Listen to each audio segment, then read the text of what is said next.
no, extend the address space or extend the word length, or do try to do a both. There are, however, certain differences, right? So if you see, so okay, so what are the differences, right? uh, okay, so differences in a DRAM board. So these differences are as compared to SRAM boards, right? So these differences are as compared to SRAM boards. Okay, so the first thing is that you use DRAM chips, right? So uh, this is fairly obvious, right? So the first thing is that you use DRAM chips instead of SRAM chips. So that is one. The other difference is that lower uh, M bits of address are multiplexed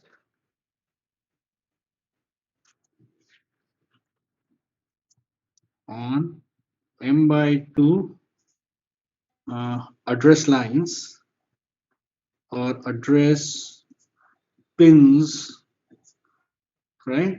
Address pins, and they are timed by RAS and CAS. I hope all this makes sense to you, right? If you look at RAS of all chips are tied in parallel, right? So that's another thing that happens. Yeah. So RAS, just yeah.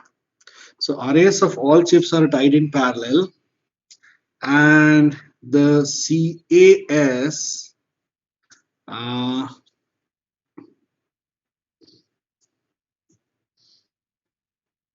CAS uh, is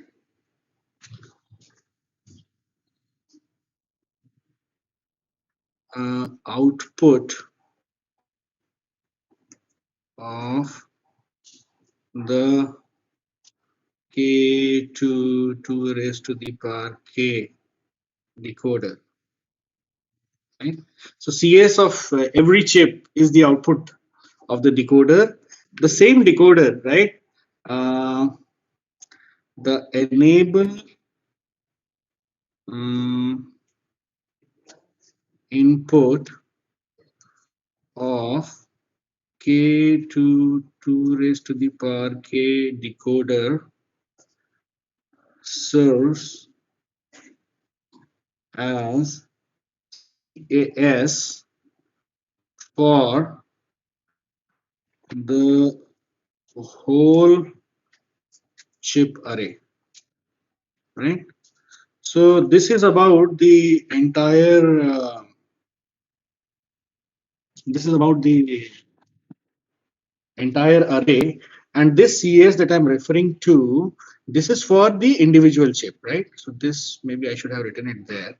This is the input to an individual chip,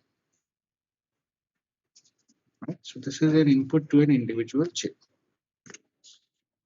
So yeah, so this CAS is the CS input of an individual chip, and this is the output of the decoder. Whereas this case CAS is for the entire chip array, right? So these are some differences from DRAM boards, right? And what I'm not doing is, probably, right? So probably as an exercise, right? As an exercise for you, try drawing DRAM boards, right, for uh, each of the three requirements, right? So what are the three requirements? So either you could be trying to increase the word size, or you could be trying to increase the address space, or you could be trying to do both, right? So again, it is my request to all of you that you try doing that. The hint is you can see Jordan, right? So hint is you can see Uring and Jordan, right? Uring and Jordan. So you look up this textbook. There are nice diagrams, so you can have a look at it. Okay, so with this, we finished the discussion on memory board. So we started off with building a memory cell, then we built a bigger memory, which was a memory chip. Then we said we can build still bigger memories called as memory boards, right? Now, what do we want to build? So any questions here? Any questions here? I can take it. Otherwise, I'm moving ahead, right? So what am I moving on to? So now I want to talk of the memory module, something called as the memory module.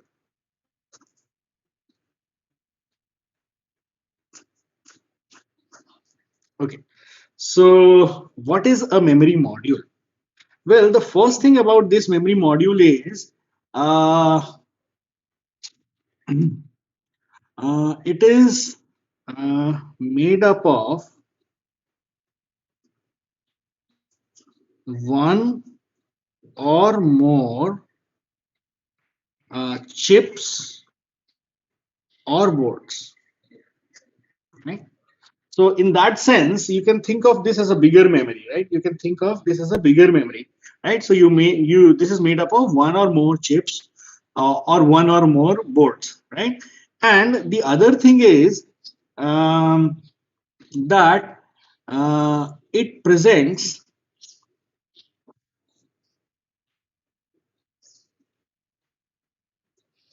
a specific interface to the processor. Well, what it implies is that you connect only a module to a processor. So what we are essentially trying to say is that whenever we realize main memory, right, and we think of the processor talking to memory, the processor will always talk to a module. It will not talk to individual chips or boards, although internally they might be made up of chips and boards. So the processor usually talks to a module. And what is so specific about a module? Well, nothing very great here. It just contains, it contains buffers for address and data, right? So it contains for buffers for address and data, and yeah, so that it can store, you can store, and it contains buffers for address and data, and accepts and returns, right? And accepts and returns commands and status, right? Commands and status. And I think just for your information, yeah. So just for your information, or maybe I don't talk of it right now, but main memory is realized as one or more modules. So that is where the entire thing ends, right? That is where the entire thing ends. Yeah. So what will I do is, yeah, so this is about the memory module. So what I will do is I will first talk of an SRAM module, and yeah, so okay, so what is of interest? The interest is uh, okay,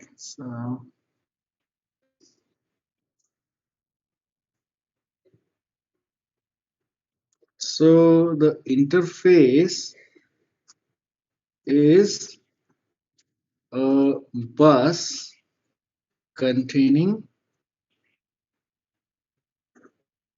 signals, right? So interface is a bus containing signals for address, data, and control, right? So we will see, we are ready to see that. So we will see that one by one. So let me talk of this. So okay, so what I want to talk of here is just a minute. Yeah. So I want to talk of an SRAM module and its interface.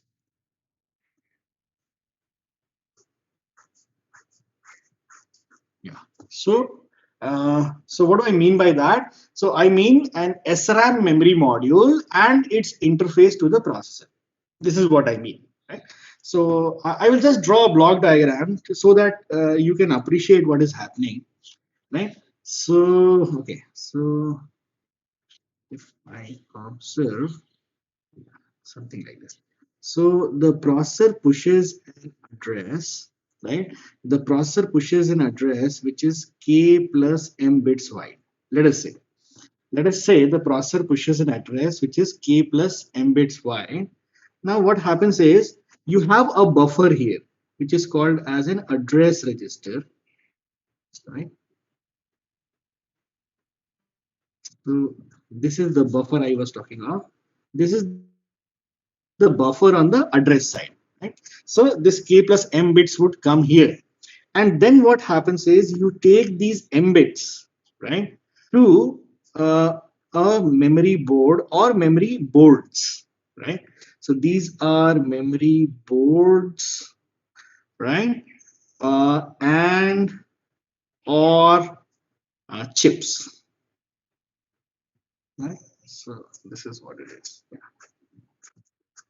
So what I mean by that, I mean that either you have one board or many boards, or you have one chip or many chips. And then what happens is these m bits are taken here. These remaining k bits, right? So these remaining k bits, yeah, this is k. They are taken to a chip or a board selector.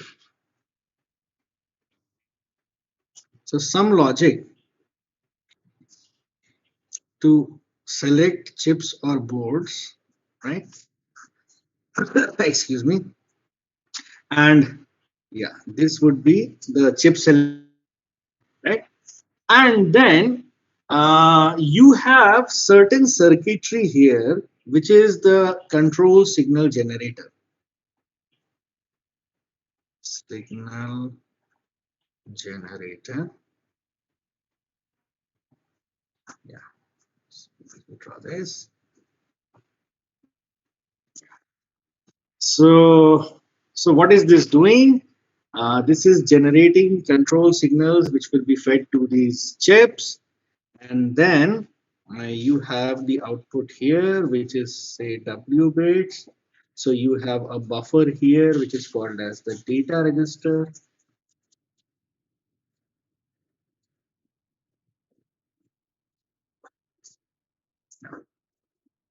Okay.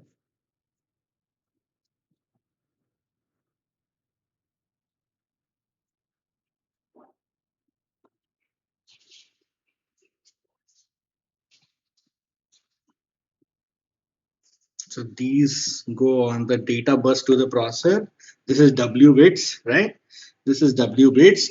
And then what are the additional signals that you have for this thing, right? So you have one signal which is called as a module select.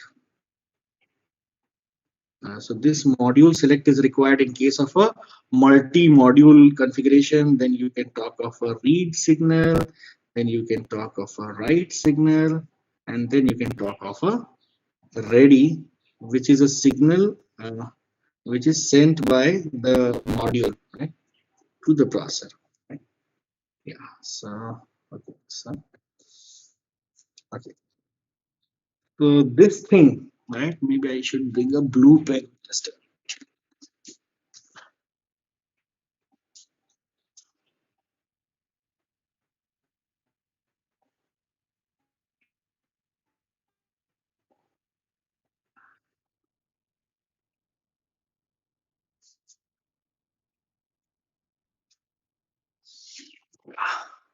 Okay. So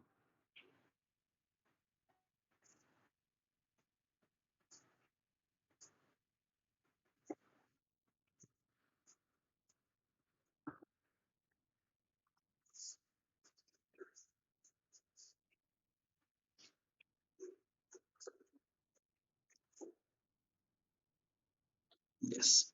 So this entire thing in the blue, right? This is the module, and this is the bus which connects to the processor. So it has address lines, it has data lines, and these would be control lines, right? So this line is for selecting a module in case you have more than one modules. Then if you want to do a read, this is the write. This is the module when it has done a read, put data on the data bus, then it sends a ready. And if you look at these lines, so these would be individual chip selects or read write bar or VCC or ground or whatever it is, right? So all those signals this fellow is supposed to generate. This fellow is supposed to generate. So what is important to understand is you have buffering on the data side as well as the address side and the data side. And this interface is specific, right? This interface is standard. So the SRAM module is fairly easy to understand, not really very complicated. What is complicated is a DRAM module. Why it is complicated? Okay, so maybe should I draw or I should? I don't know. Okay. Okay, so maybe I will not draw, right? So I will write down. See, yeah. So if I look at a DRAM module, right? A DRAM module and its interface, right?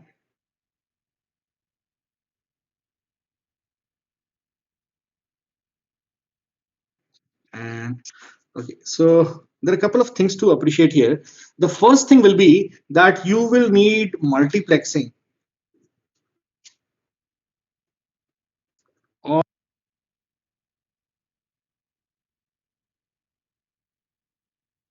right? These M lines, right? So these M lines have to be multiplexed. That is one thing that you will observe. The other thing that you will observe is that you will need a refresh counter,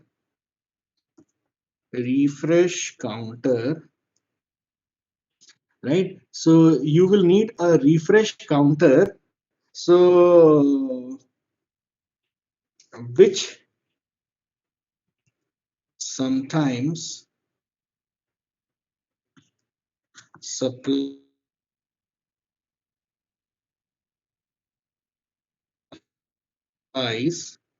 a to row address. So that is the second thing that people will appreciate, right?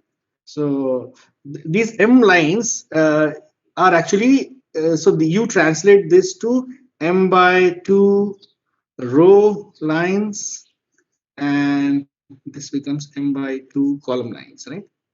Right. So sometimes the row address is also given by this refresh one. And the other thing is you need a refresh uh, control, right? A refresh control which accepts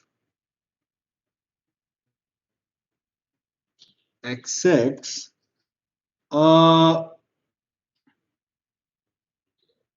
then you will need that, and you will need so that is another difference, and then you will need to put proper signals to RAS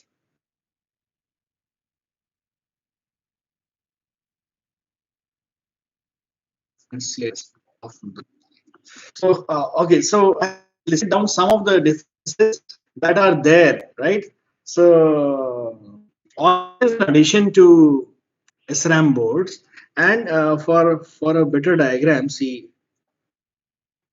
for a better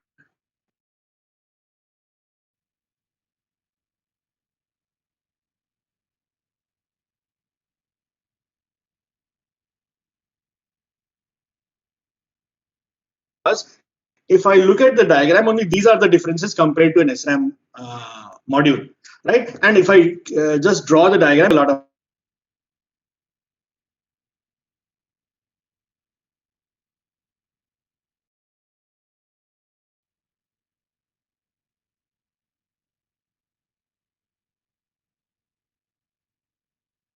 any questions till now?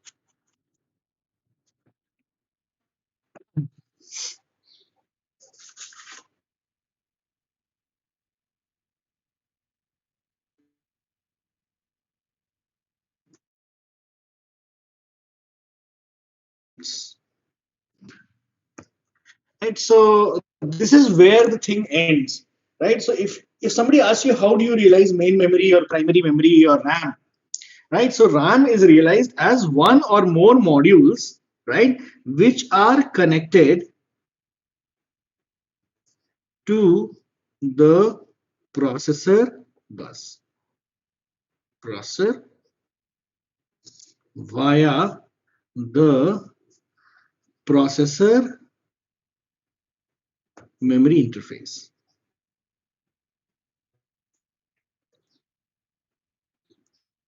Yeah.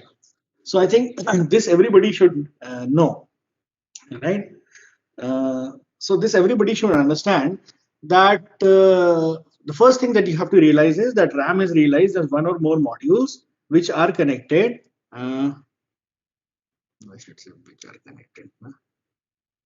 Which are connected to the processor via the processor module bus. That is the first thing to understand.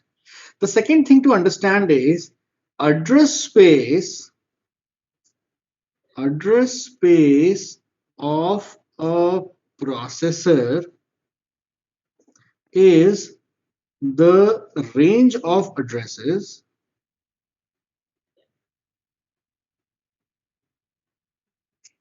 which the processor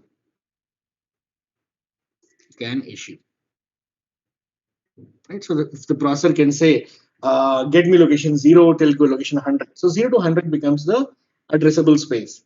If the processor can say 0 to 1 million, then 0 to 1 million becomes the addressable space and so on, right? So when I say address space, it should make sense to it, right?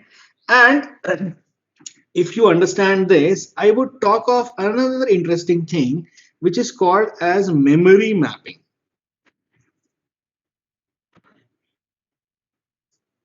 Right? So I would talk of an interesting thing which is called as memory mapping. So this is the organization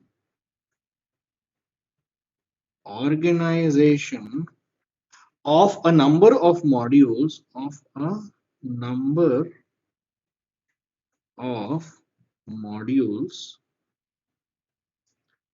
to realize the memory address space of a processor.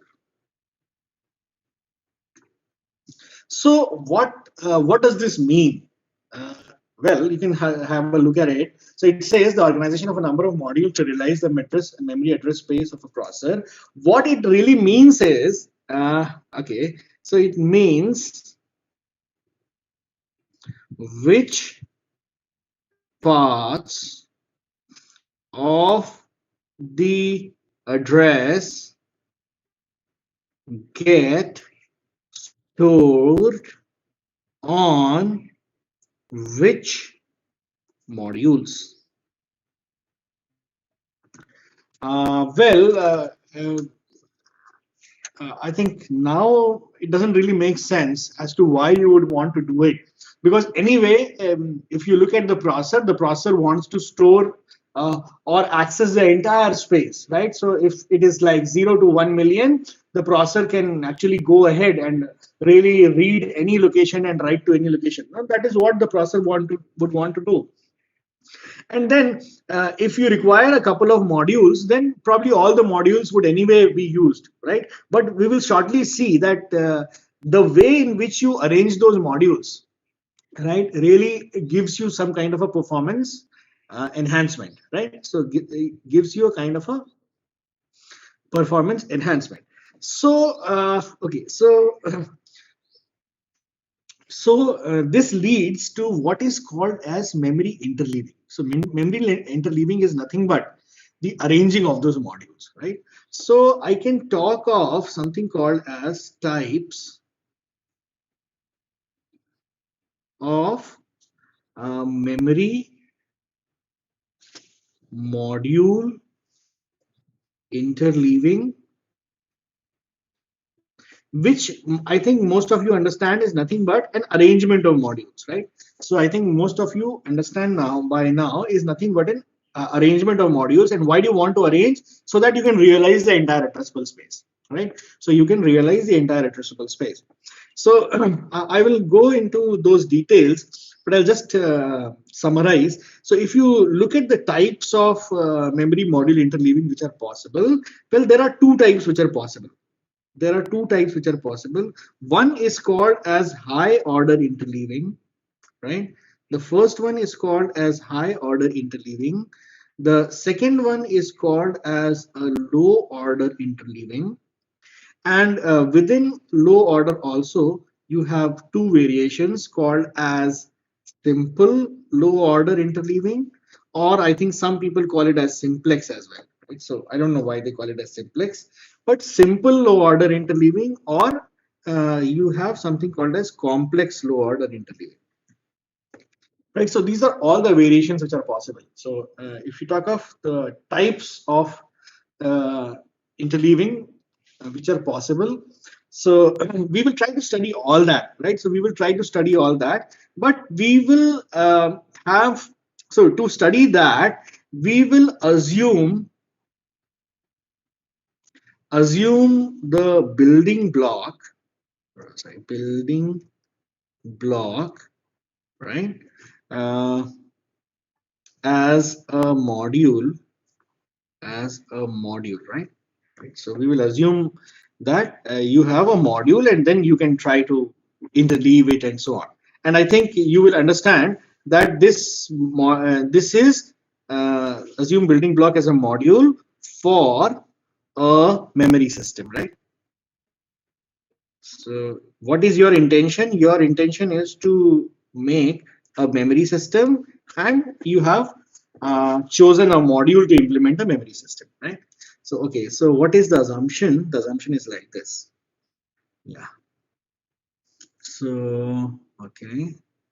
So maybe you write off of this as a module, right? Yeah. So, right. This is a module. I will assume that you have on the top, you will have an input which is called as a module select, right? So this is a kind of a block level diagram. So I don't really now worry about what is inside a module. And you have n address lines, right? So this is address lines. Then you have d data lines, right? And you have a read, and you have a write. Yeah. So this is your building block, right? And this is your building block. So you assume you have a memory module, right? And I really don't care what is inside a module, because I know how to build a module. And I look at the external inputs. So I have an address lines, I have data lines, I have a module select which will be on the top, and on the bottom I can talk of two inputs called as read and write. You understand, you will also have another output which is a ready, which will indicate. So I'm not drawing it, so let me write it here. So probably a ready output from a module to indicate when it has responded. When I say responded, I mean a read or write completes, right? Responded means read or a write completes. So whenever a read or a write completes for a module, there will be an output coming from the module to the processor, which will be in the form of a ready signal, or some people call it as a complete signal. The name of the signal doesn't make a difference. The point to understand is that it indicates the completion, right? So it indicates the completion. Okay, so what is the operation? The operation is like this. Okay, so I will write it for a read operation. So for a read operation,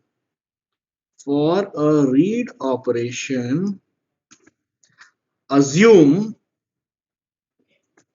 processor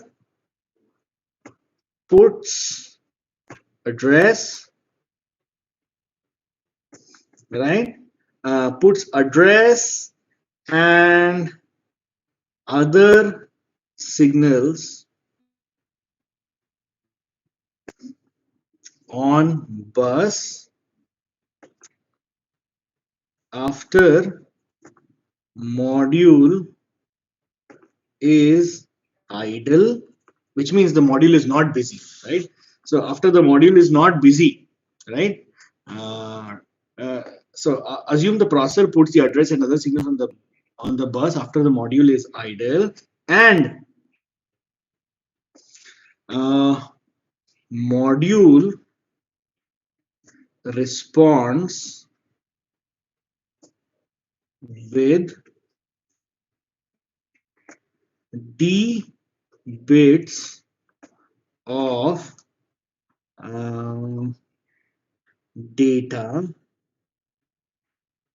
after t units of time.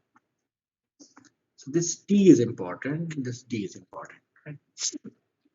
Right. So in a sense, you realize that now I have introduced one more parameter called as t. So t is the response time of a module. What is the response time? That when you put an address and so whenever the module is idle and you put an address and any other signals which mean read signal and module select and so on, right? So you put all of them, then you will get d bits of data after t units of time. So this is the building block. This is the building block for a bigger memory system, which we will use to construct bigger memory, right? So what is our intention? Our intention is to see how you can build bigger memories called as memory systems, and the way you arrange the modules is called as memory interleaving, right? So just a minute. Yeah. So the way you arrange the modules is called as memory interleaving. And what are we doing? We are saying we will use this module as a building block, right? So we will use this as a building block. So I think if everybody has copied, I can go ahead. So this T is important, right? Okay. So okay. So before I really go ahead and talk about yeah.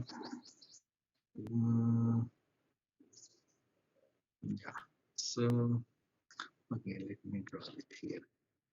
What I'm going to is I'll draw side by side so that you can actually comment on. So I will draw high order interleaving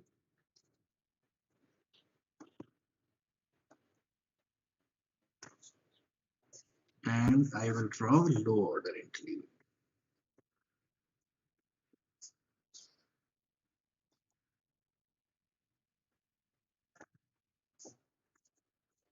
Yeah. So okay, the idea is fairly simple. So you have modules like this. So whenever I now draw a box, I think yeah.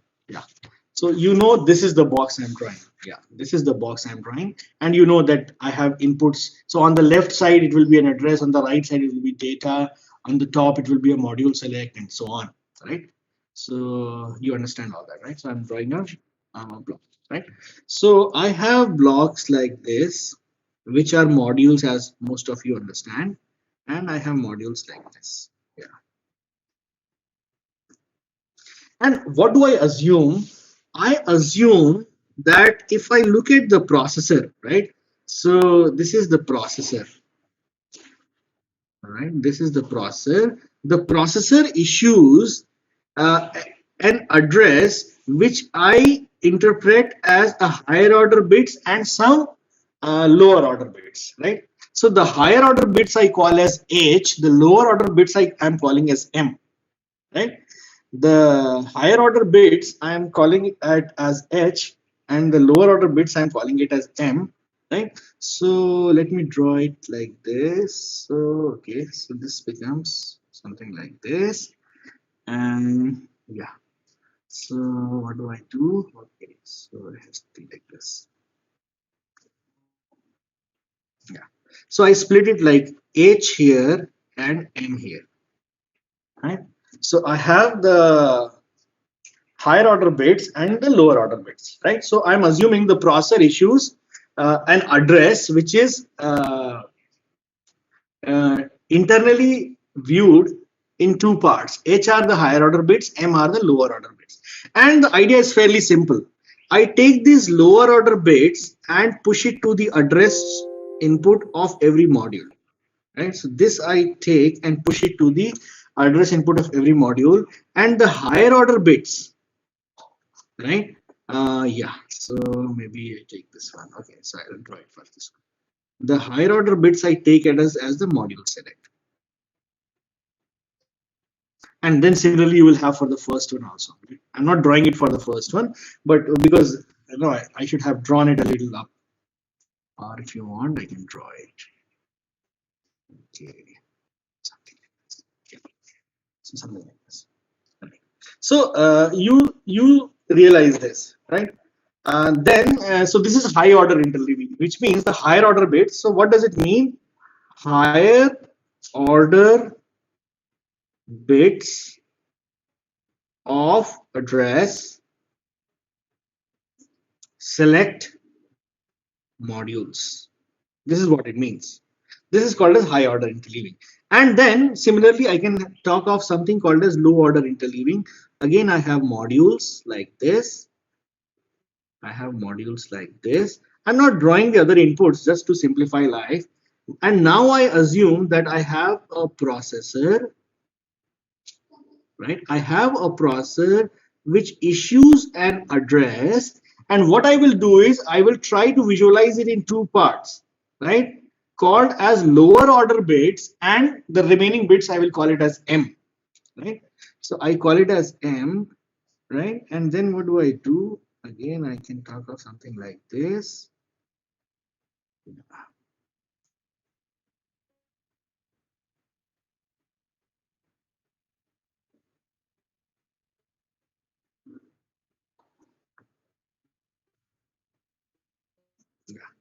So this becomes M, this becomes L, and now these lower order bits, right? These lower order bits are going for module select, and these M are going for the address. So this lower order bits go as module select, these go as, and so on, right?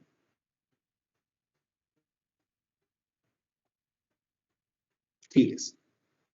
Okay.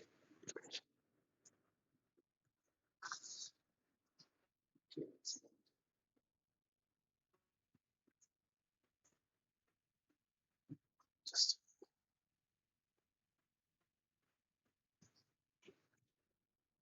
so okay. So what is the change that you see?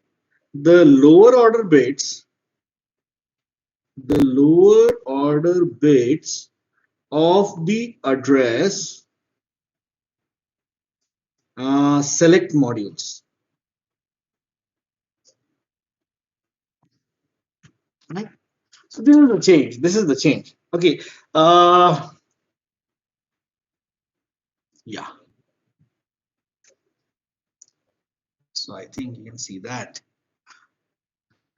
I think the diagrams are not too messy. Yeah. Okay. So suppose I ask you a question. Suppose I ask you a question. If I look at consecutive addresses, right? If you look at these two alternative organizations, can you tell me in which organization would consecutive addresses be placed in consecutive in the same module, right? So I'm posing the question again. In which of these organizations the same module will have consecutive addresses? Can somebody tell me? Okay. So I think a lot of people say high order interleaving. Yeah. So that's good, right? So what I can say, consecutive addresses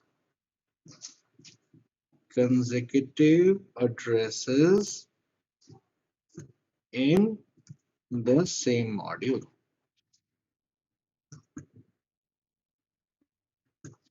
Well, okay. So there are a couple of things to answer. So the first question is, what is the need for this, right? So this question, so what is the need for this? Anybody who can think of, maybe it is not very apparent right now, but can somebody figure out why would you want to do low order interleaving? Can somebody guess? And then the second question could be, where is this used and where is this used, right? Okay, so somebody says high speed as each module has fixed speed. What do you mean by high speed, Pulkit? Or somebody can refine his answer. Somebody can refine his answer.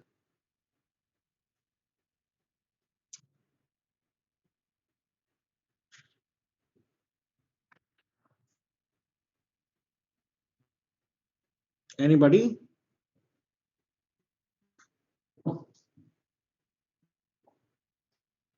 Okay.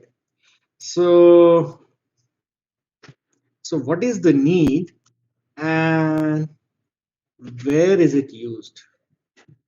Where is it used? Well, if I try to answer the same question for this one, this is used in your microcomputers, right? Microcomputers or your PCs as you call them, right? So this is used in microcomputers. What is the advantage?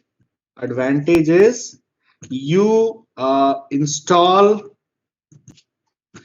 as many modules as required. You can expand memory by putting more modules.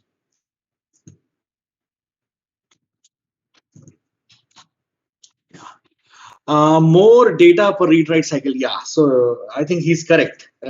This Pulkit is correct. So what is the need? The need is parallelism.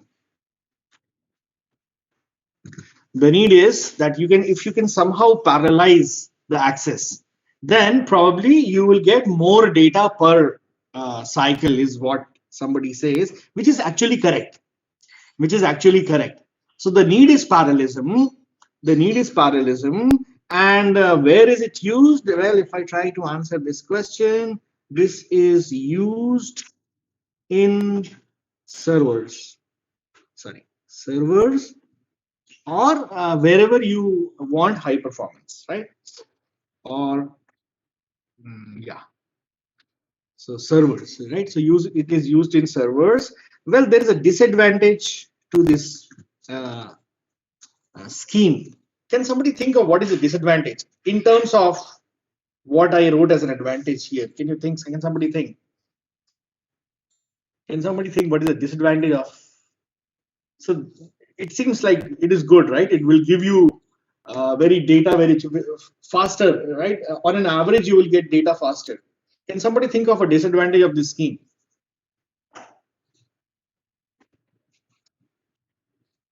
Think of the number of modules, or think of what happens if a module goes bad, right? So expansion of memory will be more difficult.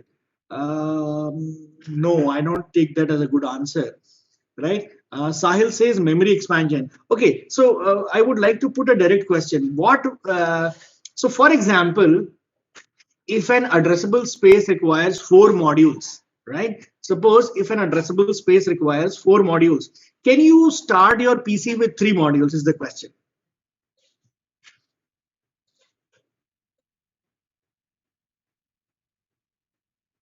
I'm talking of low order interleaving, right? I'm talking of low order interleaving.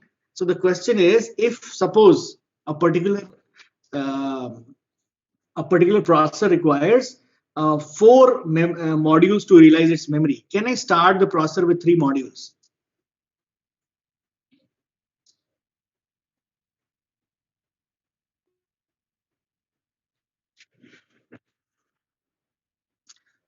Um, okay. So I think somebody has wrote an answer.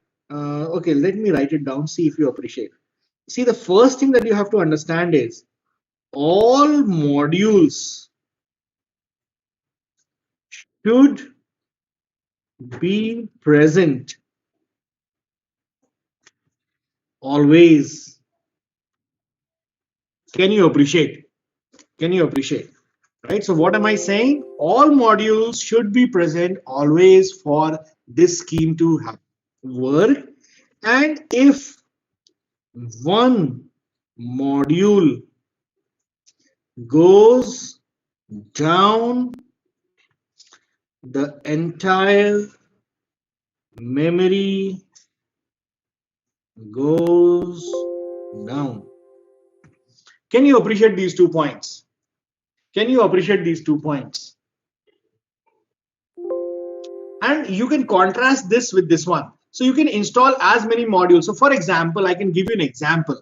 Suppose you buy a PC which can reference say 4 GB of memory, but say you don't have such big programs, you only require 1 GB, so you can just install 1 GB of RAM, and you are comfortable. This is possible here.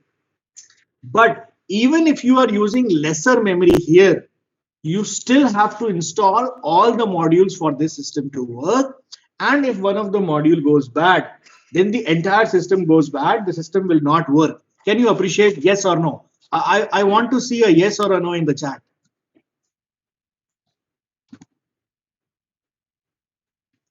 Is that fine? Yeah. So Jitin says yes, Nitin says yes, Sahil says yes.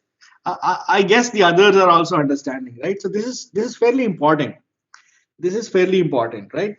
And then you can ask me other questions. So where is this used? This is typically used in microcomputers or PCs as you call them, And this is configuration is usually used in servers or where you require high speed memory, right? So where you require high speed memory. So what I think we are through with time. So maybe in the next class I will talk of yeah. So in the next class I will talk about this low order interleaving, and we will try to see that how this memory can actually make things faster. So what is the objective for next class, right? So the objective for next class is to study low order interleaving for high speed access. Right? So what do I want? So I think you can appreciate that my interest is to do a high speed access, right? So I know, yeah, okay, sorry. So I know how to build memory, but I want to build a faster memory. And what is the technique that will allow me to do it? A low order interleaving will allow me to do it. And if you remember, we talked of a simple low order interleaving and a high low order interleaving. Sorry, complex low order interleaving. That is what we will see in the next class. So I think we'll stop. If there are any questions, I will take it. Otherwise, we'll stop. Can I stop? CR, can I stop now?